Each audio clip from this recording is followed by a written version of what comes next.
Bangladesh animal husbandry অ্যাসোসিয়েশনের ৮ সদস্য বিশিষ্ট অন্তর্বর্তীকালীন কমিটি গঠন হয়েছে। শনিবার বেলা ১১টায় বাংলাদেশ কৃষি বিশ্ববিদ্যালয়ের পশুপালন অনুষদের কনফারেন্স কক্ষে এক সাধারণ সভায় আগের কমিটি বাতিল করে নতুন অন্তর্বর্তীকালীন কমিটি করা হয়। এই কমিটিতে আহ্বায়ক হিসেবে আছেন বাকৃবির পশু বিজ্ঞান বিভাগের অধ্যাপক ডক্টর আবুল হাশেম। এছাড়া সদস্য হিসেবে আছেন মোহাম্মদ রফিকুল ইসলাম খান, পশু প্রজনন ও কৌলি বিজ্ঞান বিভাগের অধ্যাপক ডক্টর মোহাম্মদ রুহুল আমিন, প্রাণী সম্পদ অধিদপ্তরের খামার শাখার উপপরিচালক মোহাম্মদ শরীফুল হক, প্রাণী সম্পদ অধিদপ্তরের কর্মকর্তা ডক্টর মোহাম্মদ গোলাম আজম, বাংলাদেশ প্রাণী সম্পদ গবেষণা ইনস্টিটিউটের বৈজ্ঞানিক কর্মকর্তা ডক্টর মোহাম্মদ রাকিবুল হাসান, কাজী ফার্মস লিমিটেডের মোহাম্মদ সাইফুল ইসলাম, অ্যাডভান্স এশিয়া লিমিটেডের ব্যবস্থাপনা পরিচালক মোহাম্মদ ফয়জুর রহমান।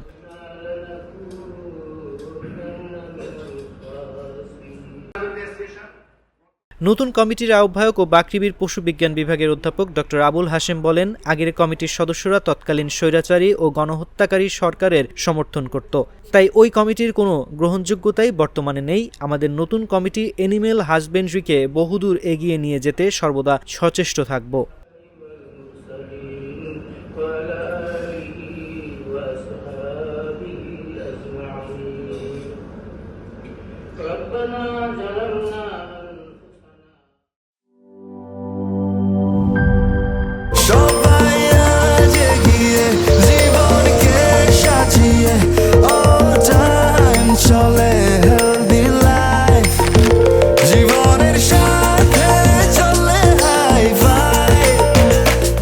চলার পথে স্বাস্থ্যকর all time honeycomb, all time healthy life.